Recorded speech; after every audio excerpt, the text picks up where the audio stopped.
મને સ્મરણ છે કે ભૂકંપ પછી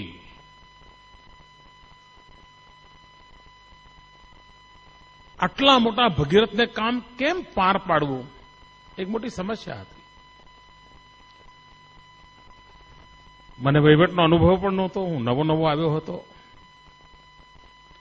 પણ ઈશ્વરે મને એક વિચાર સુઝાડ્યો તે વખતે, અને મેં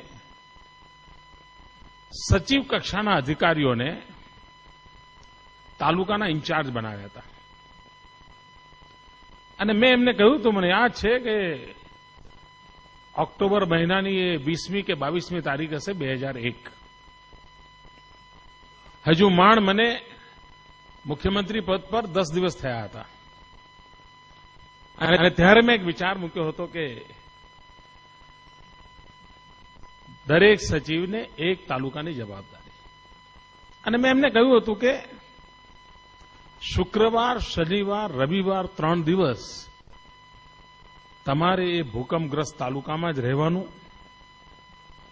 તમે જ ત્યાંના મુખ્યમંત્રી. તમને જે ઈશ્વર સારું સુઝાડે આ દુખિયારોની મદદ કરવા માટે જે હિંમતપૂર્વક નિર્ણય કરવો એ પણ કરજો, જવાબદારી મારી. આવું મેં કહ્યું હતું. અને પછી મેં કહ્યું હતું કે દર સોમવારે બપોર પછી આપણે મળીશું અને તમે શું કરીને આવ્યા એની આપણે ચર્ચા કરીશું. કારણ મને ખબર હતી કે 26 જાન્યુઆરી 2002 આખી દુનિયા ગુજરાતનો હિસાબ માંગશે કે ભાઈ ભૂકંપને 1 વર્ષ થયું, તમે કર્યું શું. અને તેથી પહેલા આયોજન બજેટ પ્રમાણે હતું, 2002ના માર્ચ પ્રમાણેનું હતું. મેં બધું બદલાવ્યું. મેં કહ્યું ભાઈ ના ચાલે, આપણે પ્રિપોન કરો, 20મી જાન્યુઆરી સુધીનો ટાર્ગેટ કરો અને શું કરીશું નક્કી કરો. એટલે એ વખતના અધિકારીઓનો અંદાજ આવી ગયો હતો કે આ ભાઈ ની પદ્ધતિ કેવી હશે. અને અનુભવ એવો આવ્યો કે ગાંધીનગરમાંથી જે જીઆર કાઢ્યા હતા ભૂકંપની બાબતમાં, એ જ સચિવો જ્યારે તાલુકામાં 3 દિવસ રહીને સોમવારે પાછા આવ્યા, મોટા ભાગના સચિવોએ મને કહ્યું કે સાહેબ આ જીઆર હોય તો ત્યાં કામ જ ના થાય, આ તો આપણે બદલવું પડે, ત્યાં કોઈને લાભ જ ન મળે, કોઈ નિર્ણય ના થાય. મેં કહ્યું ભાઈ આ તો બધું તમે કાઢ્યું હતું. તો બધાને થયું કે ગાંધીનગરમાં બેઠા બેઠા જે સ્થિતિનો અંદાજ આવે છે, ધરતી પર જઈએ ત્યારે અંદાજ જુદો આવે છે.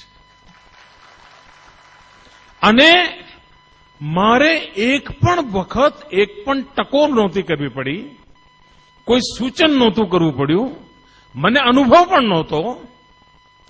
આ જ ટીમે જાતે જ પોતે જ કરેલા નિર્ણયો પરિવર્તિત કર્યા, નવા જીઆર બનાવ્યા, સમગ્ર કામને ગતિ આપી, જવાબદારી લીધી. અને તાલુકાની ટીમ પાસેથી આ ટીમે 6 જ અઠવાડિયામાં અદભુત પરિણામો આપી દીધા.